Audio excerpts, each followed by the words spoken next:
Dear students, welcome to gates measures. Finally IISc Bangalore की तरफ से गेट 2024 का नोटिफिकेशन आ चुका है। ऑल्दो ऑनलाइन रजिस्ट्रेशन जो है वो 24 अगस्त से स्टार्ट होगी, लेकिन अभी उन्होंने जो नया चेंज, जो बड़ा चेंज लेके आए हैं, जो नया अपडेशन आप कह सकते हो, वो है एक न्यू पेपर गेट 2024 में नया पेपर इंट्रोड्यूस किया है, दैट इज ऑफ डीए, जिसमें डी क्या है, डेटा साइंस, और ए क्या है, आर्टिफिशियल इंटेलिजेंस। तो जैसा कि आज के टाइम पे एआई, मशीन लर्निंग, ये काफी पॉपुलर फील्ड्स हैं, हॉट टॉपिक्स हैं, तो इसीलिए गेट में भी इसको इंक्लूड कर लिया गया है। तो इस बार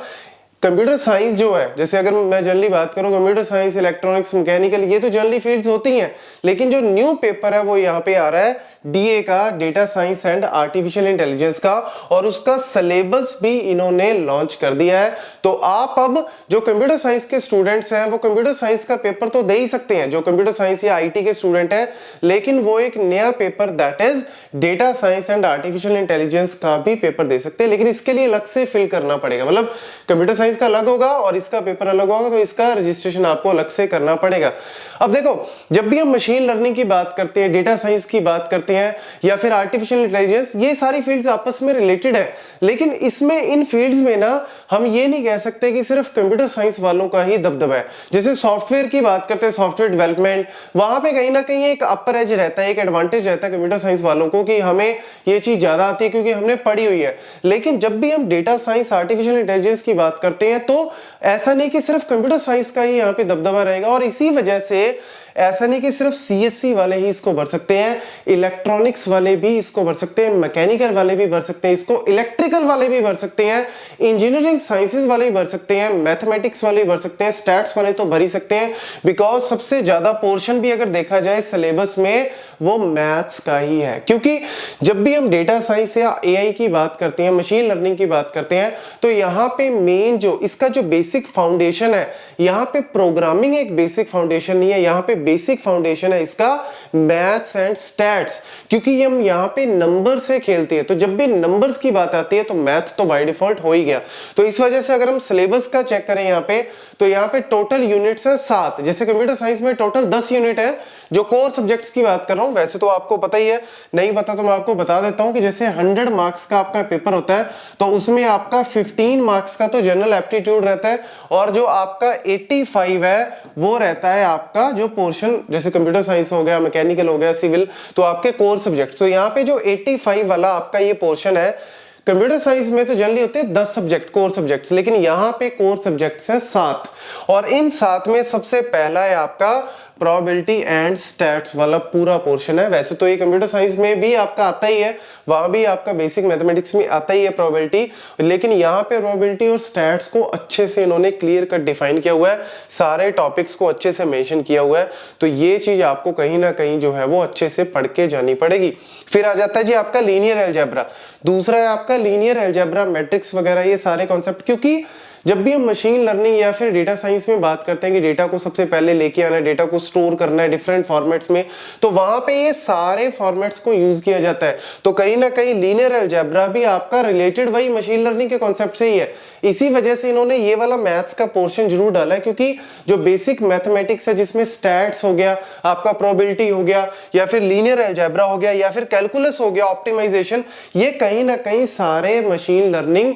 डीप लर्निंग या फिर आर्टिफिशियल इंटेलिजेंस से रिलेटेड ही है। तो इसीलिए ये फील्ड आपके 3 कोर मैथ के फील्ड हो गए। अब इसके बाद आपका आ जाता है, इन तीनों के बाद लीनियर अलजेब्रा, प्रोबेबिलिटी, स्टैट और कैलकुलस ऑप्टिमाइजेशन के बाद आ जाता है जो कंप्यूटर साइंस का पोर्शन है, कि क्या इन्होंने कंप्यूटर्स का रखा है, कितना रखा है, क्या रखा है। तो कंप्यूटर साइंस में मेनली आ गया जी आपका programming and data structure algorithm, जैसे हमेशा होता है DSA, data structure and algorithm, तो आपका सेम ही है प्रोग्रामिंग। अब सी प्रोग्रामिंग होती है, अगर आपको याद हो, नहीं पता तो मैं बता देता हूं, कंप्यूटर साइंस के जो बच्चे होते हैं या आईटी वाले जो बच्चे गेट का एग्जाम देते हैं, तो वहां पे सी प्रोग्रामिंग में से पूछे जाते हैं। डेटा स्ट्रक्चर एल्गो तो वही सेम कॉन्सेप्ट है, लेकिन प्रोग्रामिंग जो होती है सी, यहां पे प्रोग्रामिंग है पाइथन, क्योंकि मशीन लर्निंग है, आर्टिफिशियल इंटेलिजेंस, तो ऑब्वियसली प्रोग्रामिंग भी कौन सी आएगी,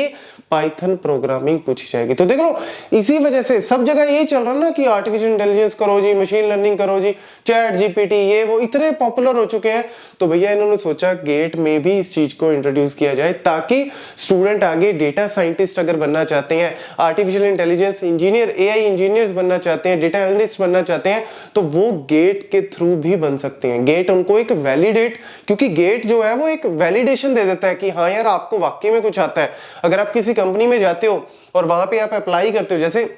गेट के थ्रू तो आप एमटेक में भी एडमिशन ले सकते हो, आईआईटीज एनआईटी सारे इंस्टीट्यूट्स में, कंप्यूटर साइंस में भी ले सकते हो, प्लस आपके जो फील्ड्स है specialized field AI machine learning उसमें भी ले सकते हो। लेकिन एक कहीं ना कहीं एक एडवांटेज पता क्या रहेगा, अब जैसे स्टूडेंट्स है कि सर मैंने सर्टिफिकेशन कर रखी है, मशीन लर्निंग में सर्टिफिकेशन कर रखी है, अरे आधे से ज्यादा क्या 80% बच्चे तो ऐसी सर्टिफिकेशन करते हैं कि रात को वीडियोस चलाई, सुबह सर्टिफिकेशन आपका बाहर आ जाता है। अरे यार फायदा क्या हुआ, लर्निंग तो जीरो हुई उस केस में। मशीन को थोड़ी ना लर्न करना, पहले मुझे लर्न करना है, तो लर्निंग तो होती नहीं। सर्टिफिकेट बांटे जा रहे हैं फ्री में, बस पैसा दो और सर्टिफिकेट ले लो बिना किसी नॉलेज के। लेकिन अब यहाँ पे एक वैलिड अथॉरिटी आ जाएगी आपके पास कि अगर आपने इसमें गेट क्वालिफाई किया है तो आप क्लियर कट रिज्यूम में लिख सकते हो और दिखा भी सकते हो कंपनीज को कि I have qualified GATE exam in DA, तो वो भी समझ जाएंगे कि हाँ यार बंदे में दम तो है। ठीक है, बाकी जो गेट के बेनिफिट्स होते हैं हायर स्टडीज में, पीएसयूज में, आप बाहर स्टडी करने जाओ, वो तो सारे कहीं ना कहीं रहेंगे ही।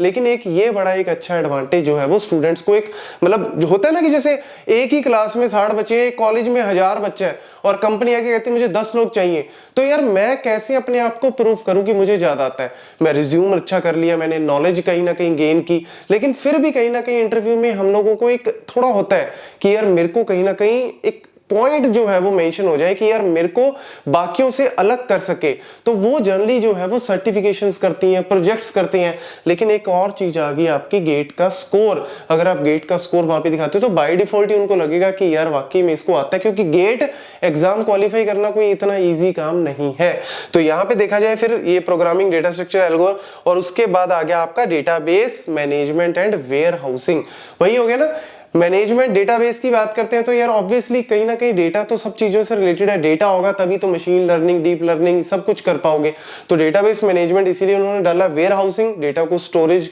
कैसे करते हैं, बिग डेटा को स्टोर कैसे करते हैं, वो सारे कॉन्सेप्ट्स यहाँ पे आ जाते हैं।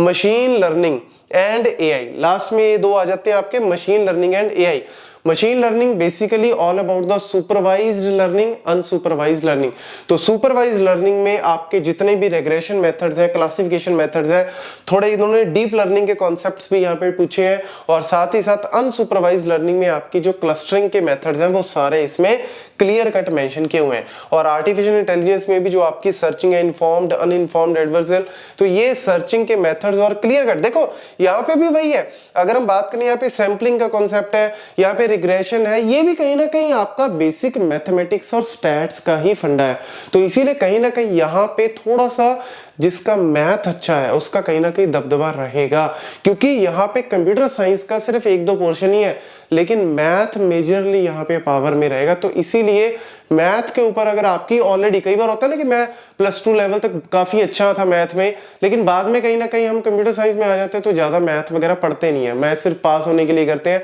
लेकिन जिनका मैथ अच्छा है, स्टैट्स अच्छा है, तो उनको डेफिनेटली इस एग्जाम को फिल करना चाहिए और तैयारी करनी चाहिए, क्योंकि फर्स्ट टाइम हो रहा है। और फर्स्ट टाइम में अगर आप कहीं ना कहीं अच्छे से तैयारी करके जाते हो तो बहुत अच्छी अपॉर्चुनिटी आपको कहीं ना कहीं जो है वो मिल सकती है। तो इसीलिए इसकी तैयारी स्टार्ट कर दो, क्योंकि फेब में पेपर है इसका, जैसा कि हर साल होता है। फेब में आपका फर्स्ट वीक है, सेकंड वीक में आई थिंक इसका पेपर है, तो आपके पास अभी इनफ टाइम है, क्योंकि बाकी का जो 15 नंबर है वो तो जनरल एप्टीट्यूड है, वो तो इजीली, जिसका मैथ वैसे ही स्ट्रॉन्ग है वो एप्टीट्यूड रीजनिंग तो कर ही लेगा यार। मेन आपका ये जो 85 वाला है, इसको भी इन्होंने सिर्फ 7 पोर्शन में डिवाइड किया है, तो बहुत अच्छी अपॉर्चुनिटी है मैं तो कहूंगा, क्योंकि गेट का ट्रेंड वैसे ही डाउन हो रहा था